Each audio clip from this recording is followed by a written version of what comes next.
Esse é o Mundo em Revolução e nós vamos falar agora sobre a situação na Ucrânia. Hoje, dia 23 de agosto de 2024, são 8 horas da manhã aqui no Rio de Janeiro, 2 horas da tarde lá em Kiev, no momento que eu gravo esse vídeo. E tivemos um monte de ação ontem, né? Primeiro, os russos fizeram mais um ataque com drones e mísseis aqui contra a Ucrânia, mas mais uma vez não teve nenhuma grande novidade aqui, né? A gente acha que esses ataques de drones e mísseis, os russos estão testando as defesas ucranianas por enquanto, não é o grande ataque ainda, o grande ataque ainda vem, né? Mas os ucranianos também fizeram um monte de ataques ontem, particularmente destruíram uma balsa aqui na região de Kerch, mais uma vez uma balsa foi destruída aqui. A gente já tinha informação de que todas tinham sido destruídas. Imagino que os russos trouxeram alguma balsa de outro lugar e essa balsa também foi destruída aqui no porto de Kerch, um grande incêndio, dá para ver. Agora a gente tem imagens e tudo mais. Além disso, com esse risco de ataque aqui em Kerch, os russos colocaram a cortina de fumaça aqui na ponte de Kerch, aqui dá para ver a ponte de Kerch totalmente oculta pela fumaça. É uma forma que eles têm de proteger a ponte, né? É bom a gente ficar sabendo como é que funciona isso, mas a maior parte dos mísseis hoje em dia já é por GPS, meio que não vai fazer diferença cortina de fumaça, né? A gente tem imagens da base aérea de Marinovka, que foi atingida ontem pelos ucranianos, mostrando que realmente vários aviões foram atingidos, principalmente os hangares fechados que tinham acabado de ser construídos. Lembra que os russos ficavam reclamando que não constroem hangares para protegerem os aviões e coisa e tal? Pois é, os aviões foram destruídos dentro dos hangares. O bom do hangar é que mostra que aquele avião é importante, né? E aí pronto, você vai lá e atinge bem naquele ponto. Também o depósito de combustível que tem aqui em Proletarsk continua queimando pelo 6º dia consecutivo e agora parece que chegou nos vasos que armazenam querosene. Querosene é um combustível muito leve, então tende muita explosão. Parece que já está um inferno completo lá, vai dar perda total no depósito de combustível aqui em Proletarsk, né? Excelente notícia. Tivemos também alguns outros ataques aqui na área ocupada da Ucrânia, temporariamente ocupada, e também algumas novidades aqui na invasão ucraniana em Kursk, né? Particularmente mais algumas cidades tomadas e a informação de que os russos resolveram mandar um monte de tropas aqui da região ocupada da Ucrânia em direção a Kursk. O que será que vai acontecer? Os russos estão realmente preocupados. Parece que a coisa está andando muito mais rápido do que eles imaginavam aqui em Kursk, né? Também tivemos um problema com uma penitenciária russa em Surovikino, a penitenciária nesse ponto aqui, ó, Surovikino. Houve uma rebelião na penitenciária aqui, a situação está instável, tem reféns, tem guardas mortos, uma confusão grande lá na Rússia, né? E o Narendra Modi, o primeiro-ministro da Índia, está visitando Kiev, conversando com o Zelensky. Qual será que é o teor da conversa, né? A Índia tem ficado meio ali no meio termo, às vezes apoia a Rússia, às vezes apoia a Ucrânia, e tem se aproveitado muito de comprar petróleo barato da Rússia. Será que vai ter alguma negociação interessante saindo daqui, né? Vamos entender esse assunto. Vamos falar sobre essas e outras notícias em detalhes. Essas notícias foram sugeridas por John, Xandão Seca Careca com a barba do Peter e várias outras pessoas. Obrigado aí ao pessoal que sugeriu as notícias lá no nosso site, no wrevolving.com. E obrigado a você que está assistindo o nosso vídeo. Se você gosta do nosso conteúdo, por favor, deixe o seu like, se inscreva aqui no canal, né? Smash that like button! Será que funcionou? Dizem que o YouTube brilha o botãozinho de like quando fala desse jeito no vídeo, né? Vamos ver se funcionou, né? Talvez meu inglês não seja bom o suficiente para isso. Bom, então seguindo aqui com a nossa avaliação da Ucrânia, essa noite a Rússia lançou 16 drones Shahed 136, daquele tipo que é de fabricação iraniana, né? E 14 foram derrubados, os outros 2 foram perdidos devido à guerra eletrônica, então nenhum atingiu o alvo. Os que não foram derrubados, os ucranianos derrubaram, desviaram eles das rotas com guerra eletrônica, né? Também teve 2 Iskander-M ou KN-23 que foram lançados, as consequências não são identificadas ainda, não foram identificadas ainda, ou seja, mais um ataque. É o que eu falo, são ataques pequenos, tá? A suspeita do pessoal é que os russos estão preparando um grande ataque, estão usando esses ataques menores para mapear como é que está a defesa antiaérea ucraniana e daí fazer um grande ataque em algum momento nos próximos dias. Vamos aguardar para ver o que acontece aqui, né? Como a gente falou ontem, havia suspeita de que os russos iriam tentar atingir prédios governamentais em Kiev. Pode ser que tentem, vamos ver se vão conseguir, né? Bom, olha só, aqui saiu um possível ataque no ferry boat na região de Kerch. Tem essa imagem aqui da nuvem de fumaça ali na região de Kerch. Sempre que o pessoal vê nuvem de fumaça em Kerch, a expectativa de todo mundo é: ih, foi a ponte da Crimeia. Dessa vez, a ponte da Crimeia foi, né? Mas não foi a ponte da Crimeia, foi uma barcaça lá com combustíveis. Aqui tem as imagens dela pegando fogo, ali justamente no porto Kavkaz, que é este porto aqui nesta região aqui. Kavkaz é um porto aqui na Rússia, né, em que os ucranianos usam para justamente fazer o transporte de carga aqui nesse estreito da Crimeia, estreito de Kerch. E já tinha sido atingido aqui em outras ocasiões, parece que agora foi atingido novamente, né? Segundo o Arthur Harry, o ferryboat Conro Trader era o último que estava fazendo essa transporte. Esse cara aqui tinha sido atingido. Ele era... Quando os ucranianos atingiram, falaram que ele era o último que tinha sido atingido, mas aparentemente ele foi consertado. Os russos conseguiram consertar ele e botar ele em operação de novo. Ele já tinha sido atingido pelos ucranianos, mas dessa vez foi para valer, foi afundado completamente. Está ele aqui. O ferryboat afundou, de acordo com os dados iniciais, foi atingido por um míssil Netuno, né? Lembra que como essa região aqui é na Rússia, os ucranianos não podem usar ATACMS, nem HIMARS, nenhum míssil Storm Shadow, nenhum míssil ocidental pode ser usado aqui, né? Mas o Neptune é um míssil de fabricação ucraniana, então ele pode ser usado nesse caso aqui, e é o que foi usado, né? Conseguiu destruir o ferryboat ali. O Neptune é o mesmo míssil que atingiu o Moskva, né, que é a nau capitânia da frota russa do Mar Negro, lá no início da guerra. Aqui, ó, de novo, também foi usado para atingir uma bateria de S-400. Enfim, ele fala aqui sobre o míssil Neptune. É uma plataforma ucraniana, desenvolvida na Ucrânia, que eles estão adaptando e melhorando ela para ter alcances cada vez maiores. A coisa está ficando interessante, né? Já é basicamente um ATACMS ucraniano isso daqui. Embora o tipo de míssil seja diferente, seja muito mais difícil de lançar do que o ATACMS, né? E, bom, será que vão usar o Neptune na ponte da Crimeia? É uma possibilidade, né? A ponte da Crimeia não tem como derrubar ela com um míssil só. Você teria que lançar uma grande quantidade de mísseis. Tem que ser um salvo de mísseis, um grande conjunto de mísseis. Eu não sei se o Neptune eles têm a capacidade de lançar uma grande quantidade de Neptunes desse jeito. Mas vamos aguardar para ver o que acontece, né? De qualquer forma, a ponte da Crimeia está neste momento com cortina de fumaça, justamente por conta do risco ali, né? E aqui a gente tem a imagem do ferryboat ali no porto, né? Então aqui tem a imagem do dia 23 de agosto e agora a imagem de ontem. Dá para ver que realmente, dessa vez, não tem o que dizer, né? O ferryboat foi totalmente destruído aqui nesse pier aqui, né? Então, realmente impressionante, totalmente queimado aqui.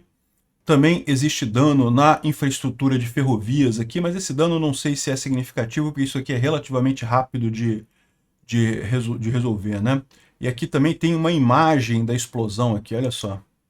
Aqui, ó, essa imagem é de ontem, dia 22 de agosto, olha só. Tá vendo? Realmente pegou fogo com muita força. Eu acho que eles conseguiram atingir o navio no momento que ele estava cheio de vagões com combustível, né? E aí que esse foi o segredo, né? Pegou fogo no combustível que estava lá nos vagões e a coisa toda, aí não teve jeito. Aí pegou fogo em tudo ali. Então, um grande ataque que eles fizeram aí ontem, né? Esse daqui foi filmado antes do ataque e mostrava um navio com 30 vagões combustível atravessando ali, para você ver como é que isso é muito usado, né? A importância desse ferryboat para a Rússia, né?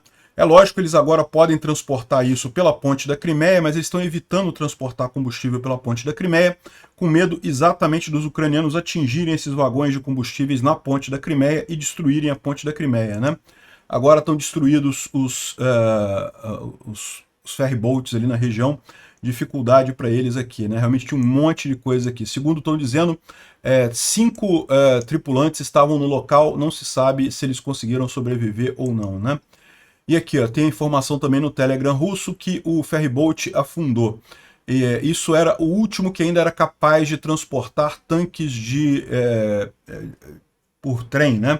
A Rússia usa uma logística muito focada em ferrovias, então o trem chegava ali no ferryboat, entrava no ferryboat e depois era atravessado para o outro lado, e do lado de lá também entrava na ferrovia do lado de lá, e agora era o último que conseguia fazer isso, né? Então agora, se eles atingirem a ponte da Crimeia, então vai ser possível, não vai ter mais como transportar combustível de forma segura para a Crimeia e para as estações do Donbás, só por caminhões-tanque, né? Ou seja, em linguagem militar, isso é chamado isolamento da futura área de combate. Então a explicação é essa, para eles falarem agora que derrubaram o último ferryboat. Eles já tinham atingido esse ferryboat, que era o último ferryboat, mas os russos conseguiram reparar a última coisa. Dessa vez não teve jeito, dessa vez foi totalmente destruído o ferryboat ali na região, né? Excelente notícia, vamos aguardar, porque a gente vai ver que tem algumas outras novidades com relação à Crimeia também, hein? Uma das possibilidades dos ucranianos é justamente um ataque ali na Crimeia. Bom, a gente teve ontem também os ucranianos atingindo a base aérea de Marinovka, né, perto de Volgogrado, ali, antiga Stalingrado. E aqui a gente tem a imagem da base aérea ali, com satélites de alta resolução, e você pode ver que o ponto que foi atingido principalmente foram justamente os hangares aqui, né? Como você pode ver, tem várias áreas queimadas, né? A gente viu mesmo na imagem de ontem um monte de colunas de fumaça subindo, então um monte de coisa foi atingida. Mas particularmente aqui os hangares, olha só, tudo bem destruído aqui. Aqui também tem um monte de coisa destruída, a gente não sabe se todos esses aviões aqui foram destruídos também. Tinha realmente um monte de coisa. Então aqui eles mostram que as áreas principais destruídas foram essa área aqui, onde estavam os hangares e tinham alguns aviões aqui, ó, dá para ver que está tudo meio escurecido aqui. Isso pode ser em função de aviões que pegaram fogo e os russos tiraram eles de lá imediatamente, né? Vocês lembram que tinha até um cara, o Fighter Bomber, estava falando no Telegram que eles estavam tirando rápido de lá e dando a entender que estavam tirando para não ficar aparente que tinham acertado aviões, né? Olha só como é que tinham vários Su-34 aqui e não tem mais nada e tem só manchinha escura no chão, né? Pode ser que tenham conseguido tirar os aviões antes deles serem atingidos, é verdade. Mas o que estava nos hangares aqui foi totalmente destruído. Também essa outra área aqui, ó, que tinha algum depósito de munição, algum depósito de combustível, alguma coisa aqui. Olha como é que era essa área, tá vendo? Tinha um tanque horizontal aqui grandão, mais um monte de coisa aqui, e foi totalmente destruída também nesse ataque, né? Então realmente foram os dois principais pontos. A destruição aqui mais uma vez. Teve alguns outros pontos também destruídos, tá vendo aqui? Parece que era um depósito de alguma coisa, talvez depósito de munição para os aviões, e também está aqui já com o caminhão do corpo de bombeiro tentando apagar o incêndio aqui. Ou seja, a base aérea de Marinovka realmente foi para o saco, muita coisa destruída ali. Aqui, ó. Imagens de satélite recentes revelam o dano causado na base aérea de Marinovka pelo ataque ucraniano que aconteceu ontem, né? As fotos de antes e depois do ataque mostram grandes áreas de incêndio aqui. Isso aqui é um outro ponto. Repara essa areazinha aqui, ó, bem longe aqui, né? Isso aqui tem toda a pinta de ser uma ponto de defesa antiaérea, né? De ter os S-300 ou S-400 aqui nessa região e terem sido atingidos, faziam a defesa da base aérea e aparentemente foram atingidos aqui também, né? A região aqui toda que foi atingida principalmente, mas também esse lado de cá também coisas foram atingidas aqui. Os oficiais ucranianos não comentaram sobre o ataque, enquanto os bloggers militares russos dizem que todas as aeronaves operacionais saíram da base antes do ataque, né? Foi aquele papo do Fighter Bomber. Mas como eu falei para vocês, aquilo ali, do jeito que ele estava escrevendo, ele dava a entender que podia ser mais ironia dele nesse caso, né? Enfim, vamos aguardar isso daí. De qualquer forma, a base foi bastante danificada, um monte de coisa foi destruída aqui, e a gente tem umas imagens aqui também, ó. Aqui, ó, as imagens dos hangares. Eles estavam dizendo que todos os aviões foram retirados, mas dá para ver avião aqui dentro desses hangares aqui, e que claramente foram destruídos também, né? Então nem tudo foi retirado aqui, ó. O canal relacionado à aviação Fighter Bomber descreveu o ataque em Marinovka, que diz vários problemas sérios aqui. Ele diz que todas as aeronaves operacionais voaram antes do ataque, deixando apenas as não operacionais. deixando apenas não operacionais que estavam paradas por falta de partes, né, que estavam em manutenção, né, o que não quer dizer que não eram aeronaves que poderiam ser usadas no futuro. Os abrigos que tinham na base aérea, embora tenham ajudado na camuflagem, estavam muito próximos e não tinham a proteção adequada contra ataques. Munição estava armazenada em um desses abrigos que foi atingido, levando a danos significativos. As questões burocráticas no Ministério da Defesa estavam impedindo os esforços de fazerem abrigos adequados, né? Ou seja, eles não conseguiam fazer os abrigos adequadamente, né? E aqui é o pessoal falando o mesmo ponto que eu falei, né? Todas as aeronaves operacionais voaram antes de serem atacadas. Isso aí vamos ver, né? Mas enfim, certamente teve dano significativo ali. Então aqui é só um resumo desse caso. Isso aqui foram as colunas de fumaça que tinham lá na base aérea de Martinovka. E aqui acompanhamento do que tinha lá. E agora as imagens, a gente tem aqui mais algumas imagens da base aérea destruída, né? Aqui os abrigos destruídos ali na região. Dá para ver que foi munição fragmentante, aqui olha só, os drones tinham munição fragmentante para fazer buraquinhos, lá, esferinhas de explosão, né? Interessante isso daqui, né? E aqui ele mostra novamente os pontos que foram mais... Lembra que tinha esses abrigos, tinham vários abrigos aqui, até aqui, ó, até aqui tinha abrigo. Não, até aqui, um antes dessa casa aqui, ó. Então até aqui tinha abrigo. Toda essa área aqui, ó, isso aqui explodiu com muita força, provavelmente tinha munição aqui. Aqui não dá para saber se os jatos pegaram fogo e foram tirados as carcaças dele, ou isso aqui pode ser também da própria óleo na pista, né? Igual o Fusca velho que deixa a pista manchada de óleo, né? Pode ser que esses aviões aqui dos russos deixem sujeira por baixo aqui, né? Enfim, essa é a situação, grande destruição lá em Martinovka, né?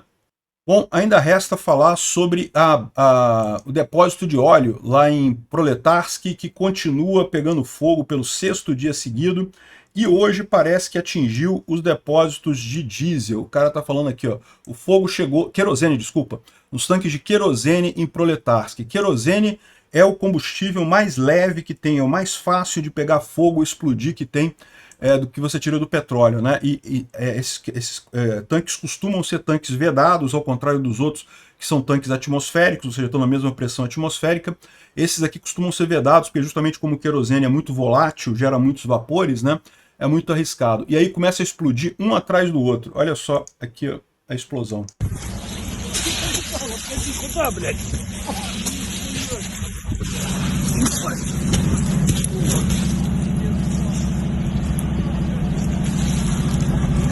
Vocês repararam os caras se escondendo atrás do tanque? Quando tem essas explosões, para quem nunca viveu isso daí, né, a maior parte das pessoas, né, o calor que isso gera é uma onda de calor enorme que faz sentido. A pessoa se esconde mesmo, é a reação natural e tem que fazer isso mesmo. Se você ficar do lado de fora, você pega fogo completamente, você pode ser queimado totalmente, né? Quando teve a explosão das esferas de GLP na Reduk, aqui acho que foi 72, 74, não lembro, na década de 70, né, que explodiram as esferas de GLP aqui na Reduk, teve corpo de bombeiro que foi achado com os pés carbonizados, justamente porque eles esconderam atrás do caminhão, mas o calor que passou por baixo do caminhão atingiu a perna dos bombeiros ali, e queimou totalmente a perna deles, acabaram não sobrevivendo. Muito triste esse acidente da Reduk, né? Você sabe que pouco se fala sobre isso, porque na época o governo militar escondeu essa informação que a Reduk explodiu esferas de GLP, coisa e tal, foi tratado como um segredo de Estado e coisa e tal, foi um acidente comum na Reduk aqui na época, né? Morreu muita gente, morreu muito operador lá, infelizmente. 30 de março de 72, a explosão das esferas de GLP lá na Reduk, tá aqui, ó. Olha só o estrago que foi na Reduk, né? Só curiosidade, só um parênteses isso. Reduk, para quem não sabe, é a refinaria Duque de Caxias, aqui do lado do Rio de Janeiro, né? E os caras se escondendo aqui atrás do tanque justamente por causa do calor, né? É muito quente, é uma onda de calor muito forte que vem aqui.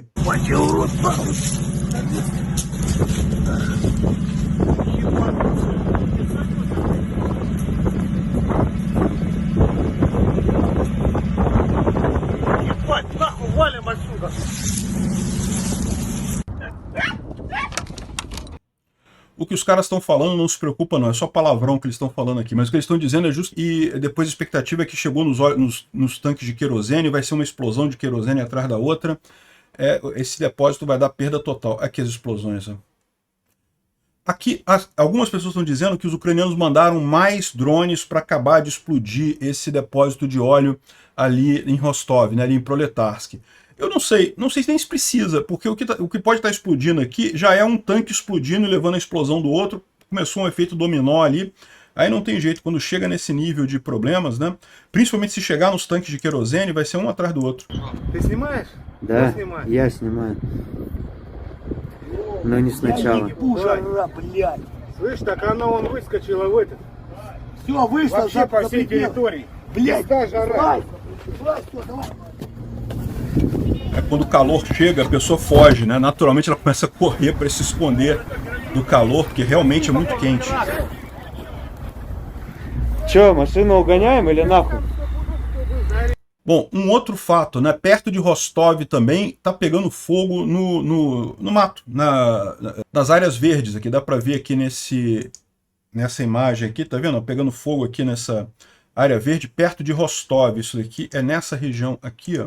Então Proletarsk está aqui, a gente está falando já aqui nessa região aqui, Novocherkassk. Por aqui já tem incêndio também atingindo, chegando perto de Rostov, né? E o pessoal está reclamando que isso está piorando a qualidade do ar lá em Rostov, está ficando impossível de respirar, né? Bom, falando sobre a situação em Kursk, né? Em Kursk, a 810ª Brigada de Marines russas, né? Está sendo destruída num contra-ataque próximo de Korenevo, né? As perdas são críticas no 2º e 3º batalhões e parte das forças estão cercadas em Sheptuhovka. O cara esclarece aqui, você quer dizer que foram perdas russas ou perdas ucranianas? Perdas russas, ou seja, quem se deu mal foi a 810ª Brigada nessa história, né? Deve ser esse mesmo caso que eles estão falando aqui, justamente em Korenevo aqui, ó. Segundo eles estão dizendo, as forças ucranianas estão fechando o caldeirão aqui já na região de Korenevo, pelo sul também, né? Ou seja, a gente sabia que os ucranianos estavam vindo pelo norte aqui, em Tolkpino, né, aqui pelo norte, e agora também pelo sul aqui também, aparentemente estão fechando o cerco aqui em Korenevo, e a 810ª Brigada Russa estaria nessa região aqui, quase cercada pelos ucranianos ali na região, né? Então, realmente, não dá para ter certeza que, olha só, o avanço das forças de liberação ganha momento novamente. Nas últimas horas, um mapa não confirmado apareceu de que, se for verdadeiro, implica que eles estão praticamente cercando as tropas do Kremlin em Korenevo, né? E também já cruzaram o rio Sen em alguns pontos, né? O rio Sen é esse rio aqui, ou seja, os ucranianos já estariam também na margem direita do rio Sen. Nesse caldeirão seria a 155ª Brigada do Kremlin, que ficou famosa por cortar cabeças de prisioneiros ucranianos. Então pode ser que, enfim, vamos aguardar mais informações disso daqui, mas tem essa ação nessa região aqui, segundo descrição das pessoas, né? Bom, o Igor Girkin traz aqui alguns canais de Telegram russos aqui com informações sobre o que está acontecendo em Korenevo. Um Telegram russo está dizendo aqui que eu acredito que hoje seria melhor evacuar Hilsk, né? Enquanto ainda é possível e seguro fazer isso. A minha opinião e de outros colegas voluntários, uma pessoa que viu o que está acontecendo na linha de frente desde o início, eu entendo que homens queiram ficar, mas pelo menos as mulheres e crianças e pessoas idosas devem ser evacuadas, né? E claro, esse apelo é para qualquer um que vive em áreas populadas que o governador recomenda evacuação. Isso é importante. Ele está falando de Hilsk. Hilsk é essa região aqui. A gente está vendo aqui o avanço ucraniano em Korenevo. Segundo algumas fontes, o Korenevo já está tomada pelos ucranianos e o próximo passo natural seria Hilsk, essa cidade aqui, né? E a gente está vendo que os ucranianos estão vindo aqui por Tolpino e também aqui pelo sul, fechando aqui também um gancho aqui pelo sul, isolando completamente as tropas russas aqui na região, né? O que o cara está falando é que é melhor sair de Hilsk enquanto está tranquilo, enquanto é fácil de sair, não tem ação nenhuma. Em breve vai ter, né? O inimigo mantém controle do céu na região de Hilsk e Glushkovo e dessa forma ele é capaz de direcionar ataques em reservas que estão chegando, ou seja, os russos não conseguem reforçar as tropas que estão em Glushkovo e Korenevo, como a gente falou, estão cercados naquela região, então isso é preocupante. É o inimigo aqui, evidentemente, ele está se referindo aos ucranianos, são os russos que estão falando sobre isso. No final das contas, os ucranianos têm mantido aí um silêncio operacional significativo nisso daí, né? Não tem nenhuma outra informação aqui. Tem mais aqui, mais pontões aqui destruídos, né? Aqui dá para ver um pontão que já foi afundado, aqui o pontão russo já debaixo d'água, e o cara atingindo ainda mais um carro aqui, né? O Noel Reports também traz aqui um overview dos últimos acontecimentos ali na região. De novo, traz a informação para os residentes de Hilsk para saírem enquanto ainda é possível e seguro fazer isso. Não esperar o último minuto, porque conforme for, pode ser rápido a chegada das tropas ucranianas lá. Hilsk tem uma população de cerca de 15 mil pessoas, então é uma cidade pequena, mas ainda assim, evacuar 15 mil pessoas, meu amigo, não é uma coisa fácil de fazer, tá? O embaixador russo em Washington disse que o Putin tomou uma decisão em como Moscou vai responder às forças armadas ucranianas ali em Kursk. E pelo que a gente está vendo, a gente vai falar sobre isso mais um pouquinho mais adiante, é para mandar um monte de tropa para lá. Os russos finalmente se tocaram da preocupação e estão mandando um monte de tropas da região ocupada da Ucrânia para Kursk, né? Talvez seja a hora dos ucranianos começarem a cavar trincheiras e se preparar para a defesa, né? Bom, os russos falam sobre os ataques de drones, a gente já falou sobre isso. E uma outra coisa importante que a gente vai falar mais adiante também é que, segundo o New York Times, as atitudes em direção ao Putin entre russos estão piorando desde que começou a operação em Kursk, né? Ou seja, realmente ficou estranho para o Putin essa questão em Kursk. Existe uma força de propaganda. A propaganda russa é muito forte dentro da Rússia, só que propaganda nenhuma consegue superar a verdade, né? As pessoas estão vendo o que está acontecendo, né? Esse cara aqui, a gente falou sobre isso também ontem, né? As linhas defensivas ali na região de Kursk e Belgorod foram muito mal construídas. Segundo eles estão dizendo aqui, os caras gastaram bilhões de dólares, bilhões de rublos, né? Para construir as trincheiras, linhas defensivas, e não serviu para nada no final das contas, né? É o que eu falo para vocês. Campo minado faz diferença. Campo minado é difícil. Trincheira, vala, esse tipo de coisa, defesa passiva de vala, isso aí, na verdade não ajuda muita coisa. E tem que ter tropa. Os ucranianos não conseguiram avançar no verão de 2023 ali na região de Robotny, porque tinha muita tropa russa ali. Só a defesa estática, só a vala, só a trincheira, só o campo minado, isso daí não segura ninguém, né? Aqui os russos falando que nossos militares interceptaram comunicações em polonês e francês dos mercenários atuando nas forças armadas da Ucrânia na região de Kursk, não sei o que lá. Isso daqui é uma besteira, o pessoal até traz a informação aqui, ó, por que os russos acham que o pessoal está falando polonês, porque na verdade é o russo que é mais diferente do ucraniano do que o polonês. O polonês e o ucraniano têm várias palavras que soam parecido, né? Czerwony, em polonês, czerwony, e até em belarusso, né? Em Belarus também tem a língua lá de Belarus, também é parecida com o polonês e o ucraniano, e totalmente diferente do russo, né? Krasny, krok e war. Zrada e zmena. Ou seja, realmente coisas totalmente diferentes em russo e nas outras línguas da região. Aí os russos ficam achando que o pessoal está falando polonês, mas não, é ucraniano mesmo, que eles não entendem ucraniano, né? Olha só, alguns dias atrás a gente falou que a ponte em Karish, ali na região do rio Sen, ali perto de Glushkov, que tinha sido atingida pelos ucranianos. E de fato ela foi atingida. Mas agora a gente tem a imagem aqui de satélite dela, ela não foi totalmente destruída, ou seja, tem buracos aqui, tá? Tem buracos aqui nessa região, mas ela ainda dá para passar por aqui, ó. Ainda parece que dá para passar pelo menos uma parte aqui. Uma parte caiu totalmente, um vão aqui caiu totalmente. Essa área aqui tem buracos, mas ainda tem áreas aqui que dá para passar com carro aqui, então ela não foi destruída totalmente, né? Lembrando aqui dessa região, a gente tem 3 pontes de concreto, né, mais fortes. Essa ponte aqui foi totalmente destruída. Essa outra ponte aqui, nessa região aqui também foi totalmente destruída, né, Svanoi. E agora essa terceira é essa ponte aqui, que não foi totalmente destruída. Ela foi atingida, mas ainda está de pé. Então isso é uma má notícia, mas é lógico, eu sei que os ucranianos, sabendo disso agora, eles vão dar um jeito de acabar de destruir ela completamente, né? Mais um monte de prisioneiros feitos aqui pelos ucranianos ali na região de Kursk. Agora, como a gente falou, parece que o Putin decidiu realmente mandar reforços para Kursk. Isso daqui é a 56ª Regimento VDV, que está andando em direção a Kursk, saindo lá de Donetsk, indo em direção a Kursk. Dá para ver que é uma coluna realmente muito grande e parece que tem várias dessas fazendo esse caminho neste momento, né?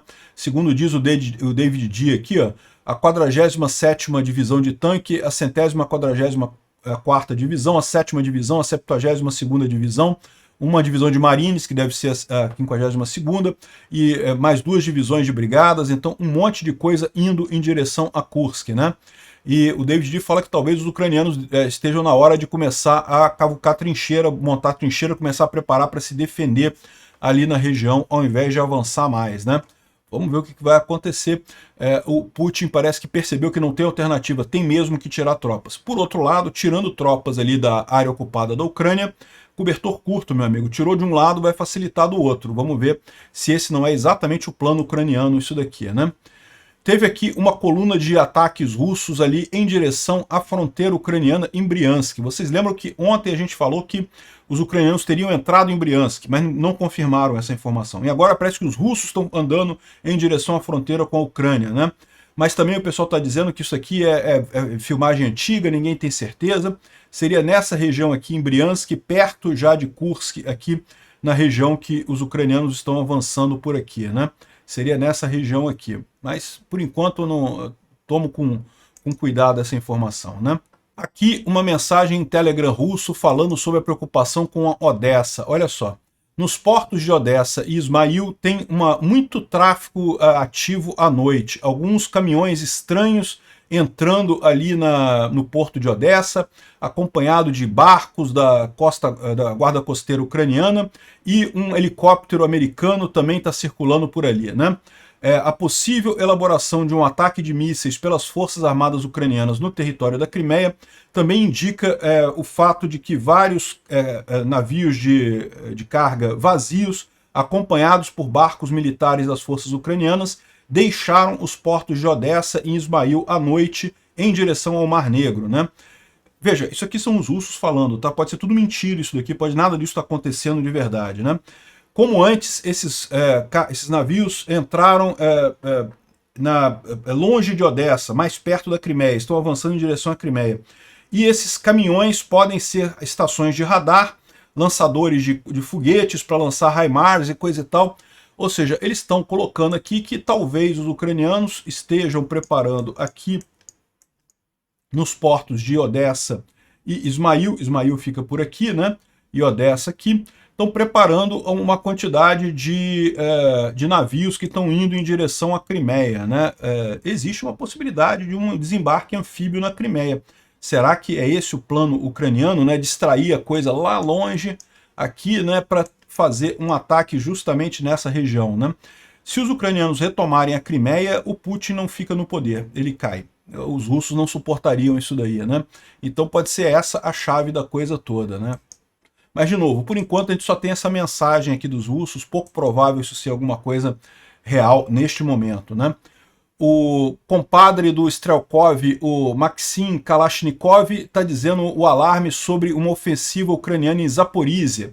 Diz que tem muita gente por ali, então, repara, é outra possibilidade, né? Além do avanço ali em Odessa, também um avanço em Zaporizhia, né? Carta sobre a situação ali no Dnipro, né? Na região de Kherson. Estou removendo referências geográficas. Os rapazes da direção de Kherson reportaram que eles estão estacionados em uma área, não fala onde, e os ucranianos destruíram eles com grades e dizem que eles estão agora atingindo toda a margem esquerda, a margem sul, né, onde estão os russos ali, com grades, né, com explosões. Tem até um caso aqui, quer ver? Olha só aqui, esse aqui, ó. Um grande incêndio visível na margem esquerda do Dnipro, na margem leste do Dnipro, aqui, ó, numa região meio afastada de tudo aqui, né? Pode ser que os ucranianos não avancem, não vai ser nem em Kherson, nem em Nova Kakhovka, nem aqui em Enerhodar, seja no meio do nada, aqui em alguma dessas cidadezinhas que tem aqui na fronteira, aqui, talvez onde tiver a melhor possibilidade deles avançarem aqui, né? Eles começaram a notar também uma quantidade grande de aviões inimigos, aviões ucranianos no caso, né? Precisamos prestar atenção ao que o Strelkov disse, que essa manobra em Kursk é apenas um ataque diversionário, uma armadilha, e que o principal ataque, assim que nossas tropas estiverem concentradas na região de Kursk, será feito em algum outro lugar pelas forças armadas ucranianas, precisamente na direção da Crimeia. E a carta é de uma área em que esse inimigo precisa cruzar o Dnipro para fazer isso, o que parece pouco provável, mas Kursk já nos ensinou que o inimigo pode atacar exatamente onde nós não esperamos. O princípio é conhecido em assuntos militares por mais de um milênio, né? Mas parece que os nossos generais, por alguma razão, não entendem isso, né? Temos também a informação de um ataque ucraniano da 3ª Brigada de Assalto que começou um avanço na região de Kharkiv, né? Kharkiv, lembra que os russos fizeram uma ofensiva aqui, tomaram esse território aqui, mas pararam, não conseguiram avançar mais. Aparentemente, os ucranianos estão forçando essa região aqui, retomando o território, segundo diz esse caso aqui. Olha só, isso aqui é uma mensagem dos ucranianos, tá? Comunicado oficial, a 3ª Brigada de Assalto está avançando na região de Kharkiv, reclamando o território. Como resultado de ações contraofensivas, a brigada tomou controle do batalhão defensivo, da área do batalhão defensivo dos ocupantes, né, dos russos, um pelotão inimigo e também fortalezas de companhia, né? Está avançando cerca de 2 km² na direção do fronte e a relação de forças no campo de batalha é 2,5 para 1 em favor do inimigo, o que significa que é muito pouco provável que os ucranianos avancem ali, né? Tipicamente, para você avançar numa guerra, você tem que estar 3 para 1 a seu favor, a favor de quem avança. Aqui está o contrário, né? Quase a favor dos russos. E ainda tem forças adicionais de suporte. O principal objetivo da operação é reduzir o potencial ofensivo da Rússia, do 20º Exército Russo. Nesse momento, esse objetivo foi conseguido, né? Foi alcançado. Ao longo de 4 dias, o inimigo sofreu várias perdas, cerca de 300 soldados. Agora, não dá para saber se ele está querendo dizer que são pessoal 300, né? 300 é o código preferido, né? E uma quantidade significativa de equipamentos e armas foi destruída ou danificada, né? E o fato único dessa operação é que a gente avança contra um inimigo superior e estamos conseguindo sucesso, né? O sucesso depende de um planejamento detalhado, decisões não convencionais e muito trabalho de artilharia, defesa aérea, UAV e inteligência. Mas os heróis no campo de batalha são a equipe dos tanques, né? E unidades de reconhecimento e, antes de mais nada, as tropas de assalto. Então é isso daí. Aqui, ó, as ações de assalto estão redirecionando o inimigo na direção de Makivka e aliviando a pressão de outras áreas críticas nos setores próximos. Então é em Makivka. Então, embora seja aqui em Kharkiv, não é nessa região aqui. Eu achei que por causa desse símbolozinho que seria aqui. Mas é aqui, ó. É nessa região aqui que eles estão avançando, aqui nessa região, né? Então, excelente notícia isso. Aqui, ó. Aqui, ó. Exatamente o que ele fala aqui, ó. Finalmente, boas notícias na região ali em Novovodiane, né? A terceira regimento ucraniano fez um contra-ataque ali do dia 12 ao dia 15 de agosto e tomou controle de um batalhão de defesa ali na região. Ou seja, ele está basicamente explicando aqui o que foi o avanço aqui, ó. Novovodiane, a gente vê aqui, ó. Aqui, ó, nessa região aqui, ó, Novovodiane, Makivka, então foi aqui que eles fizeram o avanço aqui e destruíram posições russas. Aqui é Kharkiv também, tá? Na verdade, na fronteira. É a fronteira entre Kharkiv e Luhansk, onde foi esse ataque ucraniano aqui. Então, não foi aqui o ataque ucraniano, foi nessa região aqui. E parece que o pessoal aqui, de propósito, botou símbolos em lugares diferentes para esconder, mas o comunicado é um comunicado oficial dos ucranianos, então a gente já pode divulgar isso sem problemas agora, né? Bom, falando sobre os mapas do Pulevolan, aqui falando sobre a ofensiva em Kursk, esse dia não mostra nenhum avanço territorial ucraniano, ou seja, apenas os vetores de ataque aqui. Então, os ucranianos continuam tentando avançar, mas não tem nenhum avanço efetivo de ontem para hoje, né? Talvez eles já estejam se preparando para posições defensivas, mas aquele negócio, a grande questão é como é que está Korenevo, né? Continuam os ataques por aqui, tem gente falando que já está atacando aqui por trás, enfim. Aqui ó, é justamente esse ataque que a gente mencionou em Novovodiane, próximo de Makivka. Makivka está aqui. Então, excelente notícia, os ucranianos avançaram bem aqui, justamente para aliviar a pressão russa aqui, destruir um bocado de tropas russas aqui nessa região, né? Então, ótima notícia isso. Aqui em Toretsk e New York tem mais um avanço russo nessa direção aqui, preocupante esse avanço russo aqui. Não é um avanço grande, mas ele é preocupante justamente porque ele está vindo aqui em direção à cidade de Toretsk, né? Vamos ver como é que vai ficar a defesa ucraniana nessa região. Certamente as tropas que estão por aqui ficaram numa posição complicada. É possível que tenham que abandonar essa posição para normalizar de novo aqui a linha de frente nessa região, né? E aqui na direção de Progress e Ocheretny, mais um pouquinho de avanço russo por aqui. Continua pequenos avanços russos aqui, praticamente insignificantes, 2 km e coisa e tal, mas não deixam de ser avanços, né? A impressão que dá é que realmente os ucranianos não estão muito preocupados com essa região aqui. A estratégia ucraniana é aquela que a gente mencionou, não vale a pena segurar esses vilarejos, porque isso aqui não vai mudar a guerra, vai continuar basicamente do mesmo jeito, né? O Instituto para o Estudo da Guerra fala que os militares russos estão movendo reforços para a região de Kursk, né? Tirando de Zaporizhia e colocando em Kursk, ou seja, parece que é o truque que os ucranianos queriam e está funcionando, né? Houve uma rebelião na colônia penal de Surovikino, né? A IK-19 nessa região aqui em Surovikino fica nessa região aqui, ó. Alguma coisa por aqui. Surovikino, aqui, ó. Perto de Volgogrado, nessa região aqui, inclusive perto daquela base aérea que foi atingida pelos ucranianos aqui, né? Então teve uma rebelião, mostra aqui os guardas fechando a região toda lá. Esse pessoal que está ali é de maioria muçulmana, estão arrumando uma confusão danada com coisa do ISIS e coisa e tal. Não dá para mostrar esse vídeo aqui mostra eles matando um monte de empregados da colônia penal. Segundo, já tem informações das vítimas durante a captura ali da IK-19, o chefe da colônia penal foi morto, empregados foram mortos e também um prisioneiro morreu. Eles estão querendo um helicóptero com um piloto, 2 milhões de dólares e um corredor aéreo em direção a sudeste. Onde é que eles estão indo aqui? Sudeste é nessa direção. Eles querem ir para o Cazaquistão, para o Azerbaijão. É difícil de dizer, né? Turcomenistão, talvez. São países de maioria muçulmana. Talvez seja isso que eles querem ir, né? Esse é o objetivo deles. Não sei o que vai acontecer, não. Mais provável os russos fuzilarem todo mundo. O Alexander Khodakovsky está falando que o problema está ficando cada vez mais complicado convencer soldados russos a participar em assaltos, né? Ele aponta que, como a Rússia tem usado incentivos financeiros apenas para recrutamento das pessoas, isso cria soldados cuja o principal foco é a sobrevivência para justamente usufruir o dinheiro que eles estão recuperando ali, né? Como eu falei para vocês, há esse problema de motivação desde o início da guerra. Os ucranianos estão lutando pela liberdade do povo deles, é uma motivação muito forte. Os russos lutam por dinheiro, né?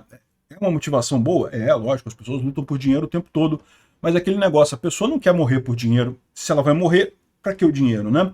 Então, aqui, ó, sempre foi a causa de apenas uma porção das unidades que são capazes de realmente fazer operações de assalto. Alguns são bons em fazer sua própria defesa, mas nem todo mundo é capaz de rastejar num lugar que tem balas e coisa e tal, se expor a balas, né? E aí ele critica, ele fala que o método do Wagner é melhor. O método do Wagner é que se o cara recuasse, ele era atingido também, né? Eles estão recusando ir para a guerra. Influencie eles, né? Como influenciar eles, né? O comandante do regimento não sabe o que fazer. Os caras estão lá por dinheiro, como é que vai fazer, né? Essa é a situação. O Putin está muito preocupado com as reações das elites, né? Diz aqui a Olga Romanova, porque cada vez mais esse ataque ucraniano em Kursk, né, mostrou para os russos que estamos em guerra mesmo, e o Putin tem cada vez mais problemas lá na Rússia para convencer as pessoas. Está ficando complicado para eles, né?